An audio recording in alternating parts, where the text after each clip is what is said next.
তার জন্য যত সহযোগিতা প্রয়োজন আমি করব। এখন চল আমার বাসায়, তোকে দেখলে মা নিশ্চয়ই খুশি হবে। হ্যাঁ চল, তোদের মতো বন্ধু থাকলে একজন মানুষের পক্ষে অসম্ভব কিছুই থাকে না। তারপর আমি এবং আপন দুজনে মিলে আপনদের বাড়িতে গেলাম। আন্টি তো আমাকে দেখে মহা খুশি এবং আমাকে তাদের সাথে থাকতে বলেছে।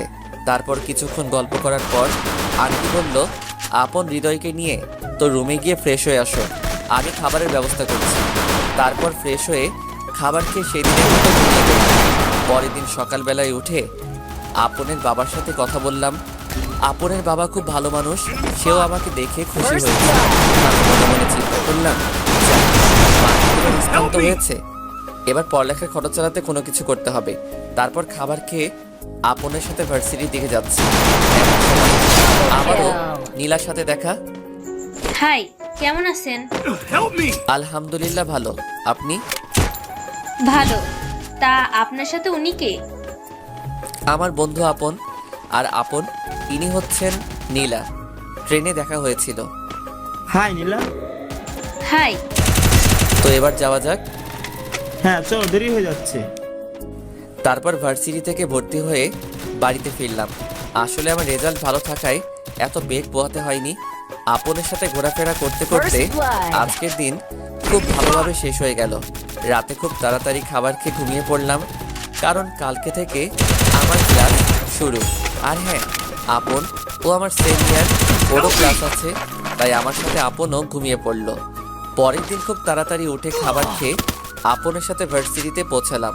তারপর ক্লাসে ঢুকে আপনের সাথে বসে আছি, এমন সময় পিছন থেকে কে যেন বলে উঠলো, আপনি এখানে? পেছনে তাকাতেই আমি আবারও 333 ভোল্টের শক খেলাম, কারণ পেছনে ছিল নীলা। আপনি এখানে? কেন, হাসতে মানা নাকি? তা হবে কেন, আগে কখনো দেখিনি তো, তাই জিজ্ঞেস করলাম। আপনি কি এখানে আগে থেকেই পড়েন? হুম। তাহলে আপন আপনাকে চিনল না কেন?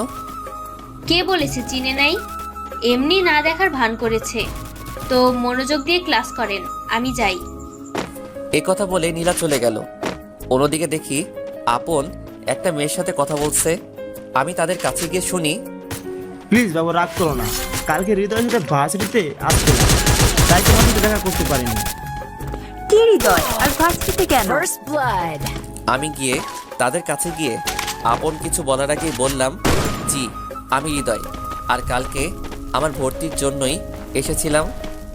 ও সরি আপন, আমার ভুল হয়ে গেছে। না সমস্যা নেই, হৃদয় তোর সাথে পরিচয় করিয়ে দিই, ও হচ্ছে হিমু, আমার জিএফ। হাই। হাই। আচ্ছা, তাহলে আমি আপনাকে কি বলে ডাকবো, ভাবি নাকি আপু? কেন হিমু বলে ডাকবো? আর তুই করে আপন রে, যে যেভাবে ডাক। আচ্ছা, তাহলে তোকেও তুই করে ডাকতে হবে। তাহলে বন্ধু। আমি এক এগিয়ে দিয়ে বললাম, বন্ধু। হিমুর সাথে কথা বলতে বলতে ক্লাসে স্যার চলে আসে। আজকে ভার্সিটিতে আমার প্রথম ক্লাস, একটু সংকোচ বোধ করলেও সবগুলো ক্লাস মনোযোগ দিয়ে করলাম। ক্লাস শেষে, হৃদয় চল আজ আড্ডা দিব। হ্যাঁ চল, আজ সারাদিন খুব মজা করব। আপনারা হয়তো ভাবছেন রাকিব, সোহান এরা আবার কে? আজ ক্লাসে এদের সাথে পরিচয় হয়। তারপর আমি, আপন, হিমু, রাকিব, টুম্পা, সোহান আমরা সবাই অনেকক্ষণ আড্ডা দিলাম। সন্ধ্যায় আমি এবং আপন ওদের সবাইকে বিদায় জানিয়ে বাড়িতে এসে খাওয়া দাওয়া শেষ করে ঘুমের রাজ্যে পাড়ি জমালাম। এভাবে দিনগুলো বেশ ভালোভাবে চলছিল। নীলার সাথে খুব ভালো সম্পর্ক হয়। আর হ্যাঁ, আমি এখন আর আপনদের বাসায় থাকি না। আপনের বাবা মা আমাকে যদিও আসতে দিতে চাইছিল না, তবুও নিজের বিবেকের কাছে হার মেনে ওদের বাড়ি থেকে চলে আসি।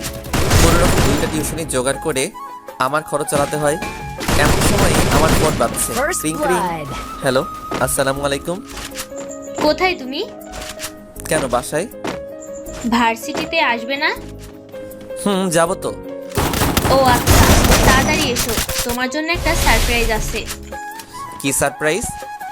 ওটা সিক্রেট, বলা যাবে না, যখন দিব তখন জানবি। এই কথা শেষ করে নীলা ফোনটা কেটে দিলে আমি আর কিছু না ভেবে টিউশনিতে গেলাম। টিউশন শেষ করে সোজা ভার্সিটির দিকে রওনা দিলাম। ভার্সিটির সামনে গিয়ে দেখি নীলা নীল শাড়ি নীল চুড়ি পরে নীল পরীর মতো দাঁড়িয়ে আছে। আমি আবারও নীলার উপর ক্রাশ করলাম। কি ব্যাপার নীল পরী, এখানে কি করছেন? আপনি কি রাস্তা ভুলে দুনিয়াতে চলে আসছেন নাকি? কেন, তোমার জন্য অপেক্ষা করছি। আর হ্যাঁ,